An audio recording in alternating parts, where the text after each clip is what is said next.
ಈ ವರ್ಷ ಭಾಳ ಟೈಮ್ ವೇಸ್ಟ್ ಆಗೈತೆ ಅಣ್ಣ. ಆಗ ಹಿಂಗಾದ್ರೆ ಬಗೆಹರಂಗಿಲ್ಲಣ್ಣ. 1 ತಾರೀಕಿಂದ ಬದಲಾಗೇಬೇಕಣ್ಣ. ಮೊದಲ ನನ್ನ ಎಕ್ಸಿನ ಮರಿಬೇಕು, ಆಕಿಂದೆ ಭಾಳ ಟೆನ್ಷನ್ ಆಗೈತಿ. ಆಮೇಲೆ ಐತಲ್ಲ ಈ ಎಣ್ಣೆ ಮತ್ತು ಸಿಗರೇಟ್ ಮೊದಲು ಬಿಡಬೇಕು. ಫಸ್ಟ್ ಲೈಫ್ ಬಗ್ಗೆ ಫೋಕಸ್ ಮಾಡ್ಬೇಕು, ಶಿಸ್ತ ರೊಕ್ಕ ಮಾಡ್ಬೇಕು, ಅಂದ್ರೆ ಏನ್ರಿ ಆಕೈತಣ್ಣ. ಅಣ್ಣ ಇದೆಲ್ಲಕ್ಕಿಂತ ಮೊದಲು ಈ 1ನೇ ತಾರೀಕಿನ ಜಿಮ್ಮಿಗೆ ಹಚ್ಬೇಕಾಗೈತಣ್ಣ. ಭಾಳ ವೀಕ್ ಆಗೇನಣ್ಣ. ಏ ಹುಚ್ಚಡಿಸಿ ಮಗನ ಒಂದು 4 ವರ್ಷ ಅದು ಬರೀ ಇದಾಗ ಕ್ಯಾಶ್ ಇಟ್ಕೊಳ್ಳೋದಾತಲ್ವೇ. 1 ತಾರೀಕು ಬರೋತ್ತಡ ಅದನ್ನು ಮಾಡ್ತೀನಿ ಇದನ್ನು ಮಾಡ್ತೀನಿ ಅದನ್ನು ಬಿಡ್ತೀನಿ ಬರೀ ಇದಾಗ ಗೋಳು ಹೇಳೋದಾತಲ್ವೇ. ನೀನು ನಾವು ಇದು ಮೊಬೈಲ್ ತೊಗೊಂತೇಳ ಕೂಕ್ಲೇನು ಬೈ ಹಂಗೆ ಅನ್ಬೇಡ. ಈ ವರ್ಷ ಪಕ್ಕಾ ಮಾಡ್ತೀನಿ.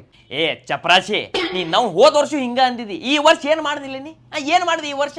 ಏ ಇಟ್ಟಾಗ ಬೈಲಾತ್ಯೋ. ಏನು ಮಾಡೇನು ಹೇಳ ಈ ವರ್ಷ? ಕುತ್ಕೊಂಡು ಹರಿದಿ. ನೀ ಏನು ಸೂಡು ಕಟ್ಟಿ ಏನು? ಇನ್ನು